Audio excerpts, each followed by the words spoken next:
Welcome back into Spotlight. A lot of decisions. Look, it's not our decision, it's the teams right now, because we got to figure out who the HE double hockey stick is going to win and lose as we get closer to the end of the season. You know, some people can get away with it. I just can't.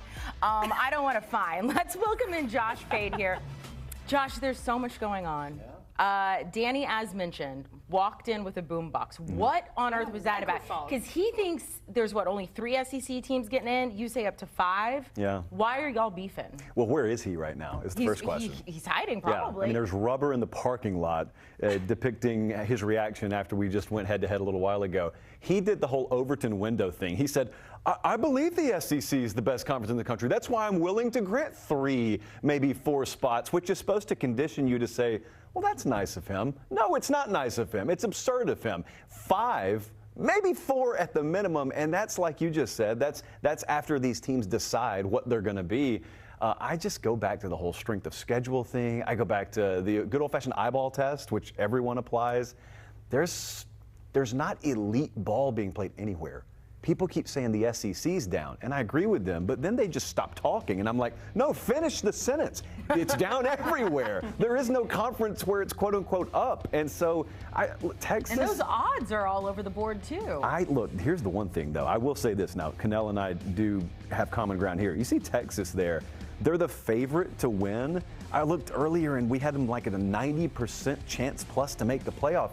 If they lose against Texas A&M, did the last game of the season on the 30th, right? Things change quickly because the argument you're making against Indiana could be the same argument you're making against them. They will have no quality win. Michigan let them down because Michigan was that big out of conference, like real feather in their cap, and now Michigan's bad, and Texas, I'm not nearly as sure about it. Texas better win. And so remove all this. Let me ask you this. If Texas does, in fact, lose, they become a 2-loss team. Let's say all the other 2-loss teams right now end up winning out, and you end up with, or I don't even know if some of them face one another. You'd have a big mess. Okay. Yeah, you'd have a big mess. How do you figure that out, though? Like, I mean, all these teams have played and lost against one another. How do you figure out the SEC? Well, you've got 2 schools of thought. One is it's a really competitive conference, and maybe the overlap in schedule just so happened to have all of them play each other.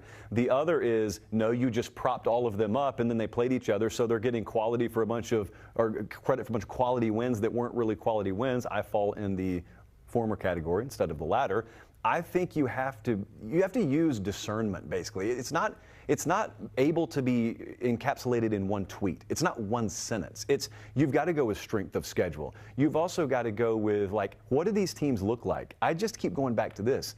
Like, if we're 2 weeks from now, if you and I are talking about this, and we're looking at projected brackets where the Big 12 champ and Boise both have first-round byes, and you got the SEC, which is by any metric still the most powerful conference in the land, fighting over 8, 9, 10, 11 seeds, and they're checking those Big 12 and Mountain West teams out having first-round byes. I just look at it from 50,000 feet. Like, does anybody believe that the SEC is going to continue to be on board with that? There's no way. It's the first version of the 12-team playoff. So, like, we're all learning along with each other. But can you imagine the outrage if they watch 2 teams that they clearly perceive to be inferior, with schedules they clearly perceive to be inferior, just kind of throwing up the deuces? First round bye, you guys have fun. Ugh. Let's talk about Georgia keeping it in the SEC because they are in the mix there. They have 2 losses, Bama and Ole Miss, and then, of course, UMass and Georgia Tech left on their schedule. Have they done enough, especially with the eyeball test in the recent games as well, to prove to you that they deserve to be one of those, whether it's 3, 4, 5 SEC teams that gets in to the CFP? Yeah, I think definitively they have. Okay. Because even if you look at how really underwhelming they looked in that Ole Miss loss, I'll grant you that. They lost to Alabama. They trailed 30-7 at one point. I'll grant you that. But unlike some of these other teams, Jacqueline, look at what they still have. They still have a win against Texas to tout. They still have a win against Tennessee to tout. Like, they just throttled Clemson in week 1, and we kind of forget about it. There are multiple top 15 wins on that resume, even after you account for the losses. That's why they're in, like, to me, without question, the argument with their brethren down there is, if I remove your losses, where are your quality wins? That's the huge differentiator between Georgia and potentially Texas if they lose to Texas A&M. Let's go to that game there, Texas A&M at the end of the season. If the Aggies want to get in, though, they have to win this game. And they need to beat Auburn this week, too. They also have Auburn coming up, They're only a 2.5-point favorite in that game, so let's just say, for argument's sake, they get through that.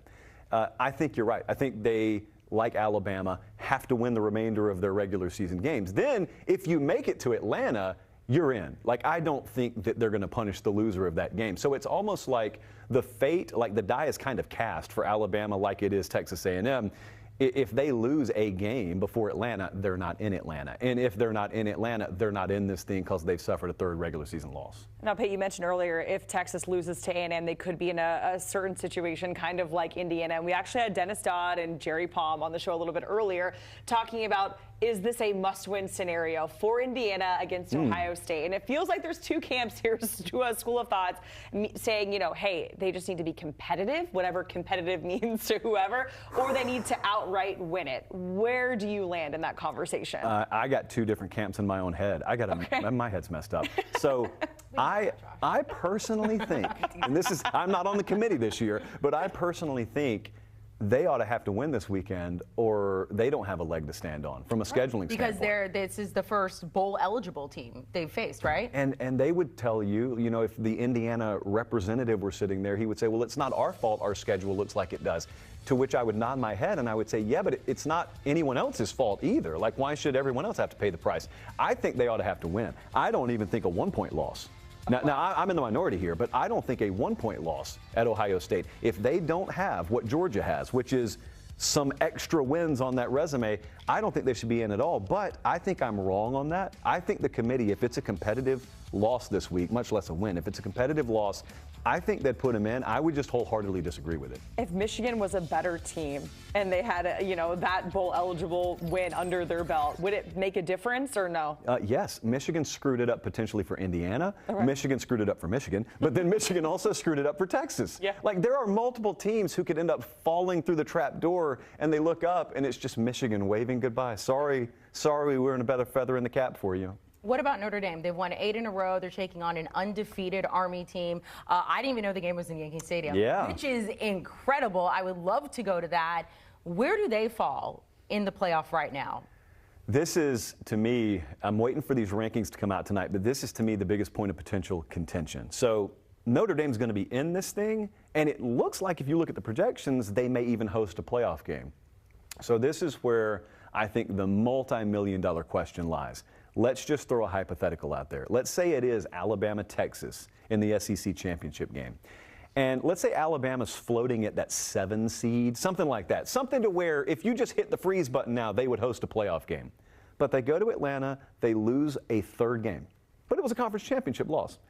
Does someone like that fall behind a Notre Dame? Like, does Notre Dame get to kick their feet up and sit at home and lock down a first-round home playoff game while Alabama gets punished for making their conference championship game? That will go so far in crystallizing the logic in the future. Because right now you got the Lane Kiffins of the world saying, I don't even know if it's worth it to play in the conference championship game.